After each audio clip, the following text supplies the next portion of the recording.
بسم اللہ الرحمن الرحیم۔ السلام علیکم ورحمۃ اللہ وبرکاتہ۔ ناظرین اکرام، کچھ لوگ نماز میں غلطی کرتے ہیں، امام سے پہلے رکوع اور سجدے میں چلے جاتے ہیں۔ کیا ان کی نماز درست ہے؟ سب سے پہلے یہ ویڈیو سماعت فرمائیں۔ نماز میں امام صاحب رکوع میں جاتے ہوئے اللہ اکبر کہتے ہوئے سجدے میں جائیں اور مقتدی پہلے ہی سجدے میں چلا جائے تو کیا مقتدی کی نماز ہو جائے گی؟ کیا اس طرح مقتدی کا کرنا درست ہے؟ سجدے میں پہلے چلا گیا، غلط تو کیا اس نے، نماز بہرحال ہو جائے گی۔ ہاں، تکبیر تحریمہ، پہلی تکبیر جو ہے نا، یہ اگر امام سے پہلے کسی نے اپنی پوری کر لی تو نماز شروع ہی نہیں ہوئی اس کی، تو اس لیے تکبیر تحریمہ جو پہلی تکبیر کہی جاتی ہے نا نماز شروع کرنے کی، تو اس میں یہ بہتر طریقہ یہ ہے کہ اگر ہے بھی پہلی صف میں اور بالکل اٹینشن ہے نماز کے لیے۔ تو جیسا کہ آپ نے ویڈیو سماعت فرمائی ہے کہ مولانا الیاس عطار قادری صاحب یہ فرما رہے ہیں،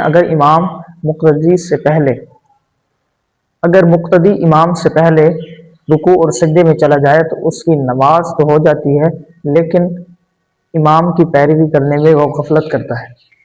اسی لیے امام آگے کھڑا ہے، اس کی پیروی کرنا مقتدیوں کے لیے لازمی ہے۔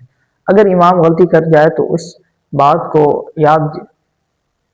کو بعد میں یاد دلائیں، نماز پڑھ کے آپ یاد کوئی امام کو کسی بھی خلل کا مسئلہ پیش نہ آئے۔ لوگ اکثر نماز پڑھتے ہیں، امام سے پہلے رکوع اور سجدے میں چلے جاتے ہیں۔ یاد رکھیں، تکبیر تحریمہ پر امام سے پہلے کی تو اس کی نماز نہیں ہوگی۔